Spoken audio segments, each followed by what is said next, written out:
El arte es el hombre agregado a la naturaleza, dándole al misterio de la vida y la forma en que ambos interactúan una solución mágicamente abstracta e indescifrable, quizás indefinible en estricto rigor. Vincent Van Gogh. Tengo el gusto de presentar a un gran actor y director escénico, también es cantante. Él es Fabo Doja, bienvenido. Gracias, muchas gracias por la invitación. Aquí estamos para las que sean. Estamos aquí en el programa de Yo Pregunto, y recalco, yo pregunto, ¿quién es Fabo Doja? ¿Quién es Fabo Doja? ¿De qué parte estamos hablando? ¿La parte profesional o la parte personal? Hablemos un poco de la parte personal, pero también englobamos lo que viene a ser la parte profesional. Ok, entonces, ¿quién es Fabo Doja? A ver, tengo 42 años, recién cumplidos este año. Soy actor y director escénico y tengo 10 años de carrera que justamente cumplo ahora el 23 de julio. Odontólogo que nunca ejerció y que se dedicó literalmente a los 31 años a vivir su sueño, que es justamente esta maravillosa carrera. ¿Qué más te puedo decir? Un apasionado, me encanta muchísimo lo que hago, tengo mucho respeto, mucha disciplina por mi oficio y creo que eso es lo que me ha llevado a donde estoy ahora. Tengo muchísimas más cosas por hacer, tengo muchas ganas de hacer más cosas. Y eso en lo profesional personal, nada, soy un ser humano común y corriente. Una vez que se apagan las cámaras, una vez que se cierra el telón, soy un ser humano más en este globo terráqueo. Tengo una pregunta que se me ha ocurrido ahorita con lo que mencionas tu edad. Ajá. Y se ve que tienes un físico bien mantenido. ¿Esto lo haces por qué? ¿Para la actuación o porque es tu estilo de vida ya? ¿Qué te cuento? Yo siempre fui flaquito, siempre en el colegio, ahí está Armando que no me deja mentir, era un cotonete.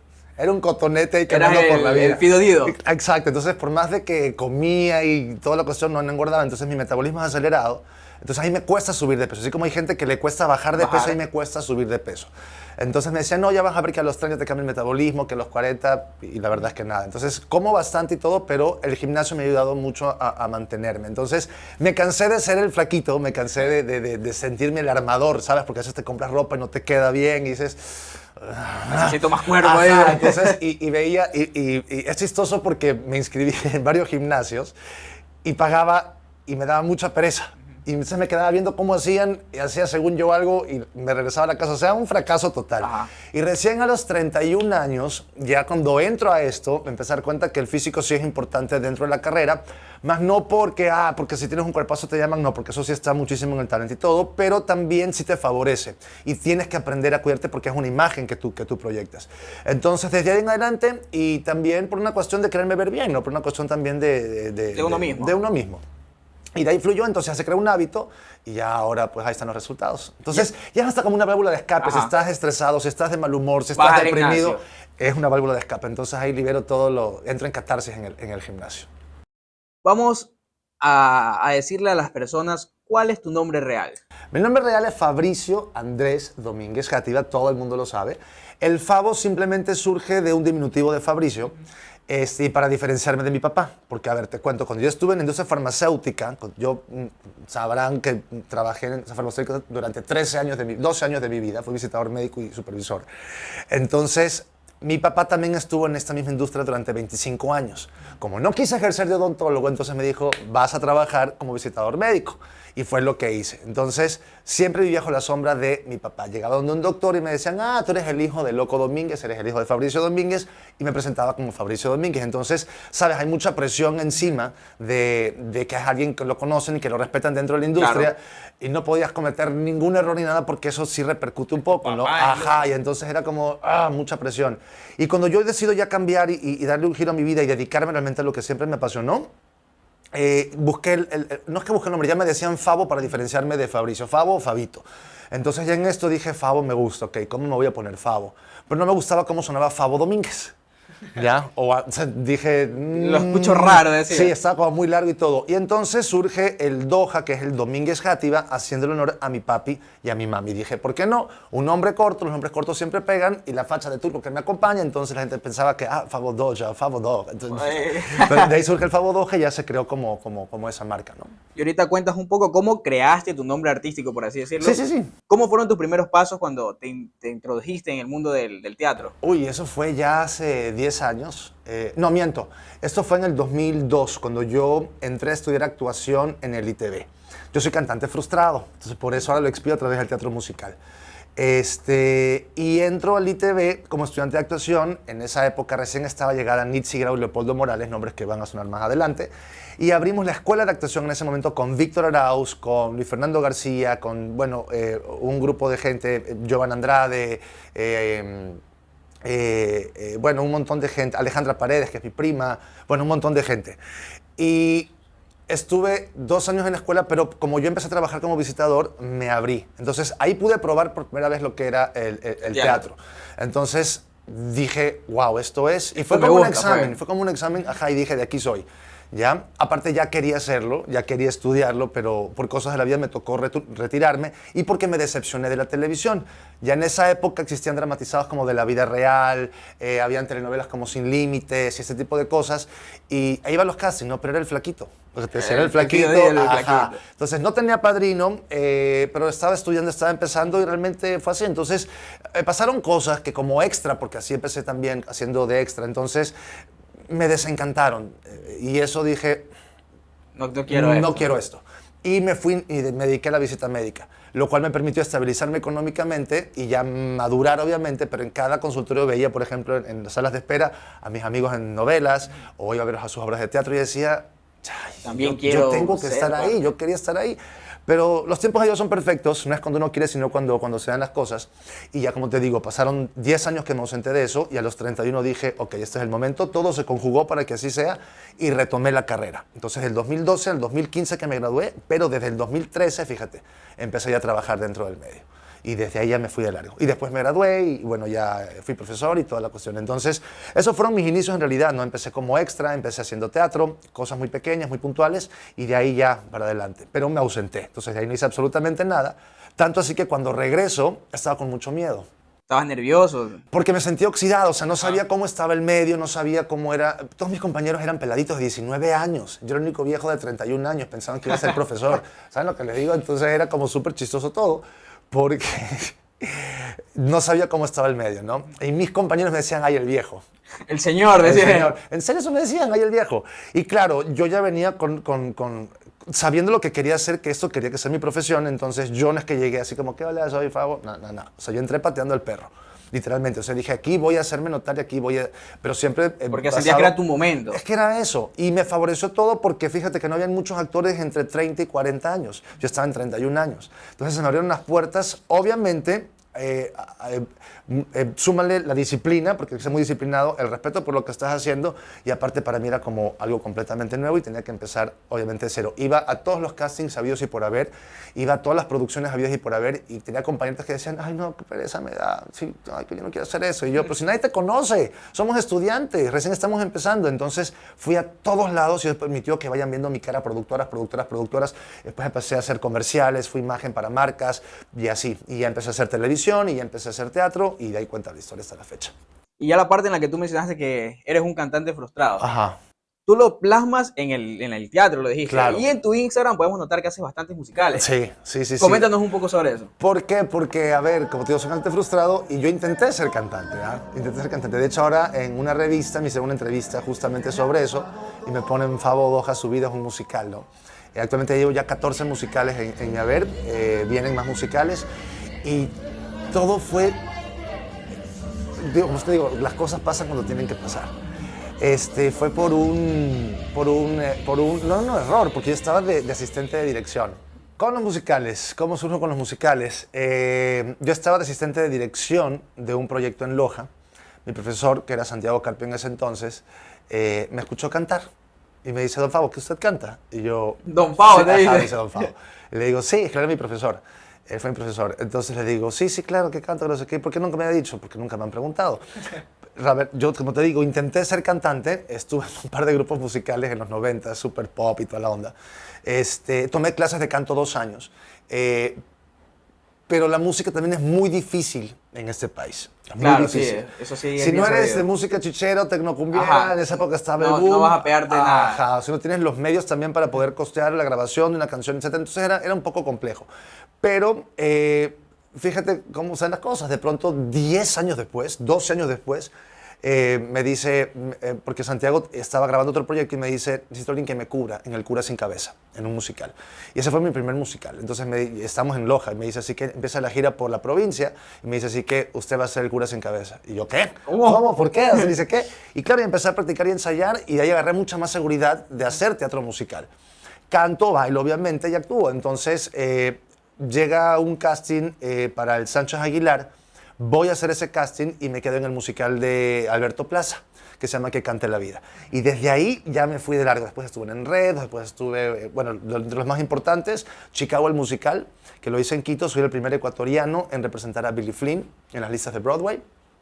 Así como en México está fulano de tal, en Perú fulano de tal, en Ecuador está mi nombre registrado en las listas de Broadway. Fabo Doja hizo de Billy Flynn. ¿Cómo te sientes al...? ¡Wow! Eso Increíble. fue un reto.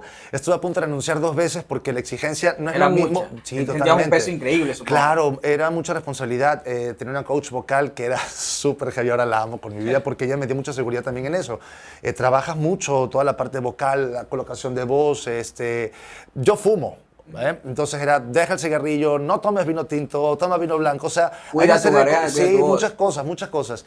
Y era en Quito además, entonces el cambio de clima Bastante complicado. Fue fregado, pero estuve a punto de renunciar 2 veces hasta que me dijo, mira, tú aquí no creas que solamente por tu actuación, no sé qué, porque tú hice el casting para los representantes de Latinoamérica de la firma. Entonces te escogieron fue por algo, porque participaba, mi casting fue con cantantes de peso, que yo dije, no, ¿qué hago yo aquí? ¿Qué me van a elegir? Si este man canta, estuvo en la OTA y dije, no, ¿qué voy a hacer yo acá? Y mira, y quedé. Y desde ahí agarré mucha seguridad y de ahí vino Mamma Mía, el musical de ABBA, que estuvimos en Quito, en Guayaquil, y que fue un exitazo y bueno, de ahí vienen los que han ido llegando, ¿no? Entonces lo he expiado a través del teatro, ¿quién diría? Y súper feliz, porque entonces ahora hay un musical y es Fabo. De una, Fabo. Ajá. ¿Y cómo te sientes cuando No, te buscan súper a ti? contento, porque es bonito eso es bonito. O sea, igual yo hago mi casting como cualquier actor, Claro. ¿no? Yo, para eso estoy preparado.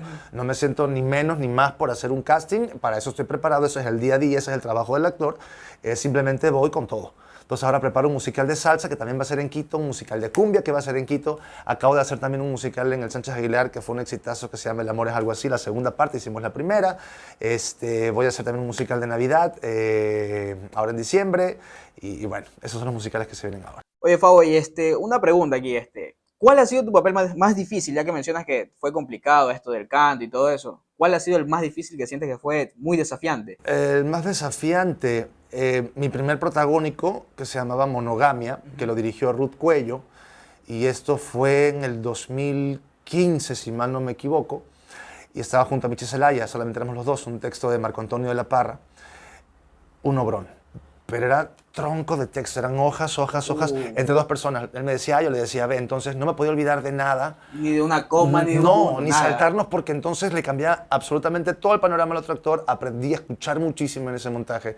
Y la personalidad de Juan, que era mi personaje, era súper fregada, ¿no? Entonces, digamos, ese fue un gran reto y fue uno de los que más me costó. De ahí, en COC, ya en el 2018, que fue una obra muy controversial de un triángulo amoroso bisexual, ¿no? Donde estaba con Ricardo Belastegui y con Luciana Grassi y con Fernando Galvez, que fue en el estudio Pulsen, que también era otro obrón por el personaje que me tocó hacer, que era la pareja de Ricardo Belastegui, pero él se enamoraba de Luciana Grassi, y entonces era ese triángulo amoroso. Era bastante complicado eso. Aparte era súper fuerte, tenía que besarme con Ricardo en escena, o sea, la primera vez que hacía ¿Te ese chocaba tipo de eso obra, al principio? no me chocaba para nada, porque como actor estás predispuesto a hacer Todo lo que tú sea decides lo posible. que quieres hacer, Ajá. como actor estás preparado para. Eso es vivir la ficción, eso es darle a tu cuerpo un personaje. Lo que me costaba era cómo lo iba a tomar el resto.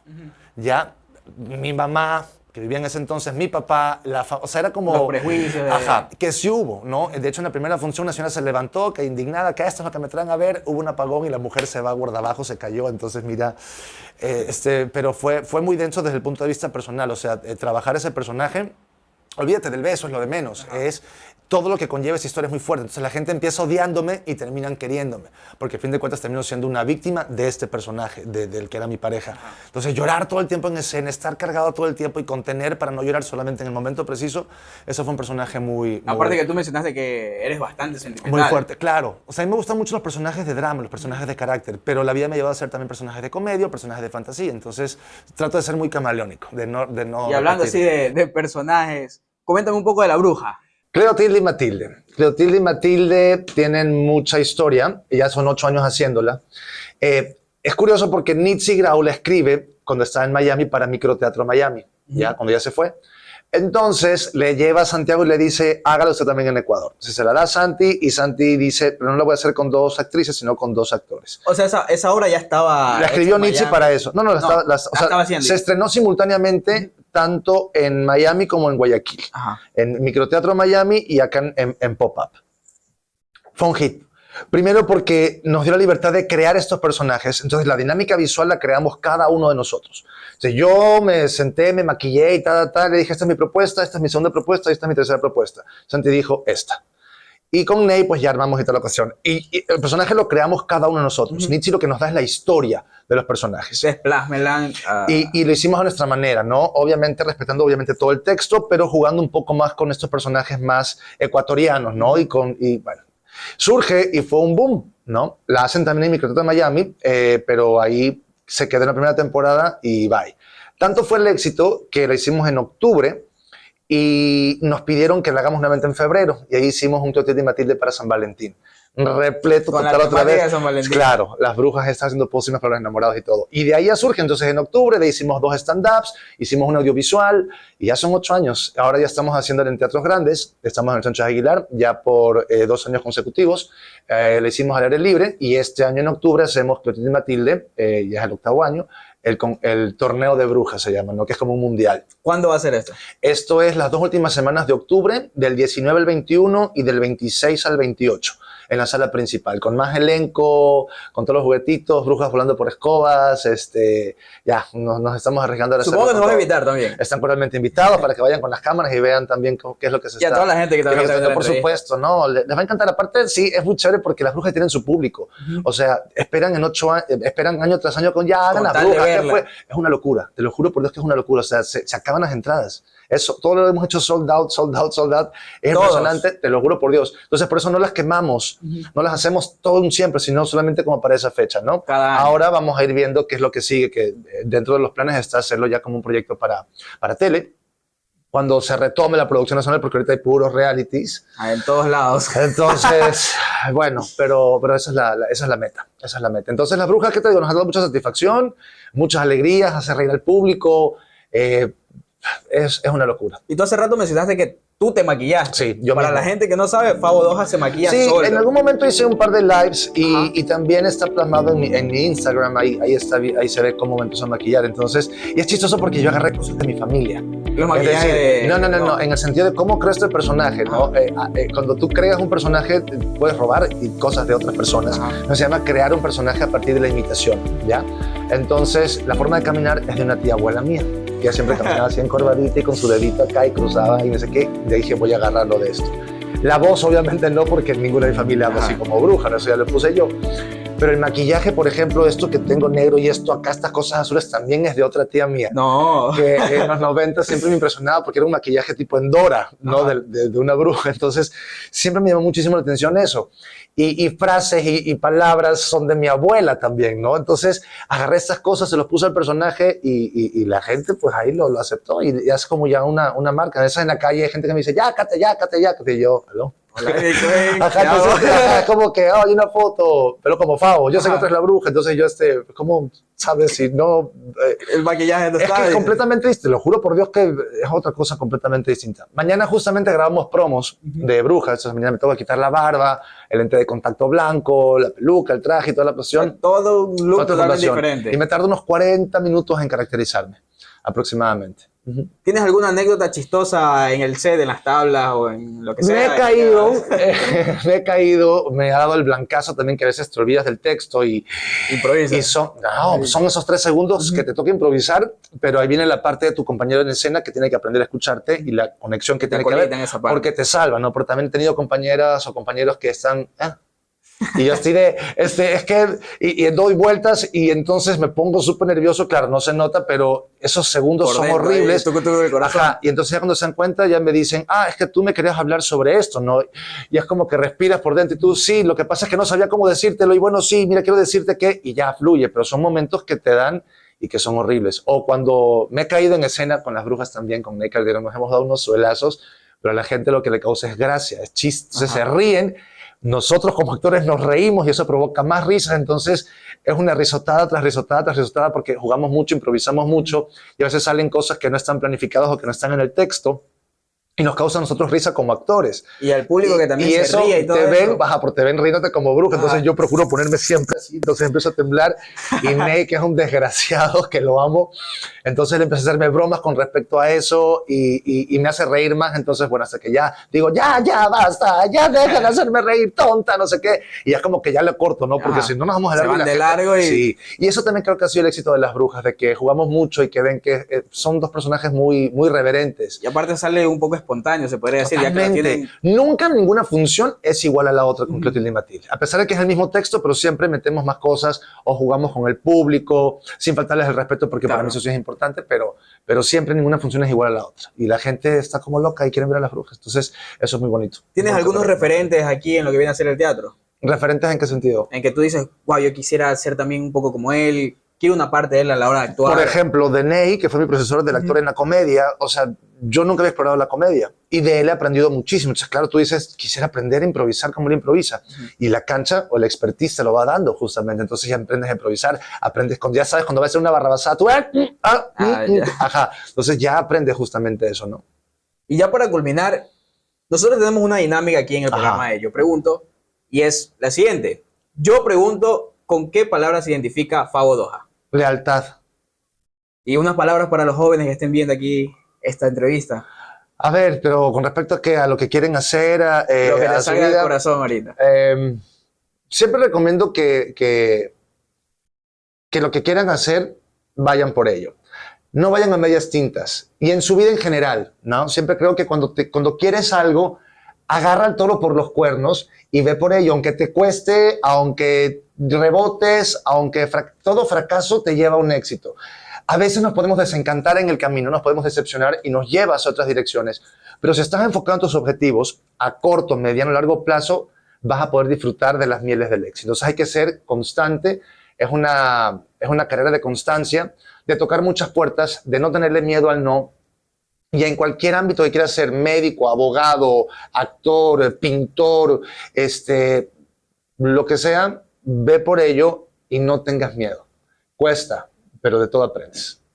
Muchísimas gracias, Fabo, por haber estado aquí en esta entrevista. El hombre de las 1000 caras, también lo conocen así. Y no se olviden de seguirte en las redes sociales. Estoy como @Fabo_Doha en Instagram y Facebook. No tengo más, no me interesa crear TikTok, no me interesan más redes sociales, me quedo con esas 2. Ahí sí soy old school, pero ahí me quedo. Y ahí pueden saber todo lo que hago. Todo tu trabajo. Todo mi trabajo y las cosas que voy a ir haciendo. Y no se olviden también de seguir las redes sociales del instituto y la del canal también. Nos vemos en un siguiente programa y muchísimas gracias. Gracias a ti.